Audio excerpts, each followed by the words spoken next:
కాబట్టి ఎటువంటి controversial issues మాట్లాడటం సరికాదు. కాబట్టి పోస్టింగ్ ఆర్డర్స్ వచ్చాయి, జాయిన్ అయ్యాను, అంతవరకే పరిమితమైంది ప్రస్తుతానికి.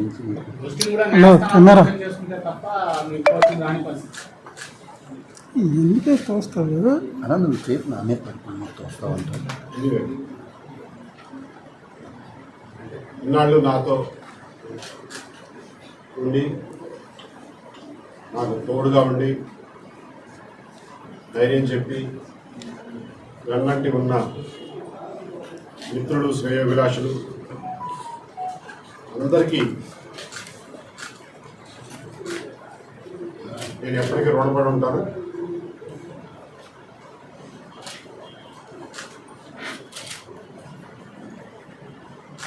నా ఈ 4 సంవత్సరాల ప్రయాణంలో అన్ని ఒడిదుడుకుల్లోనూ నాతో పాటు కెమెరా దించాయా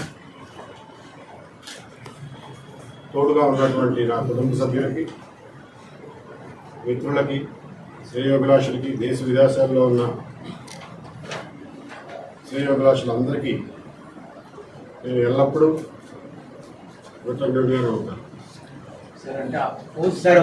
రిటైర్మెంట్ ప్లాన్ ఎలా ఉండదు ఇదైన తర్వాత చెప్తాను. సార్, ఒక యూనిఫామ్డ్ ఆఫీసర్గా యూనిఫామ్తోనే రిటైర్ అవ్వాలనేటువంటి కళ నెరవేరుకోవచ్చా, లేకపోతే ఇన్నాళ్ళుగా స్ట్రగుల్? ఇదే ఆఫీస్లో మళ్ళా పోస్టింగ్ వచ్చి ఛార్జ్ తీసుకుంటున్నటువంటి తరుణంలో మీడియా మిత్రులు అందరూ వచ్చినందుకు మీ అందరికీ కృతజ్ఞతలు.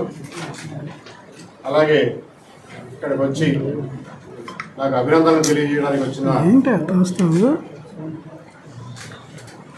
పురజనులు, స్నేహితులు, శ్రేయోభిలాషులు అందరికీ నా కృతజ్ఞత తెలియజేసుకున్నాను.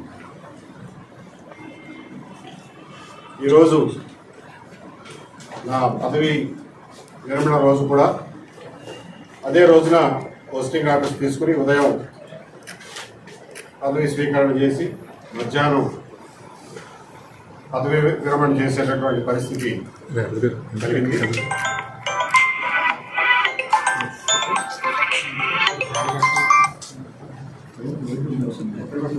దీనికి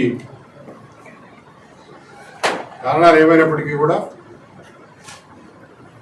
all is well that ends well. Thank you very much.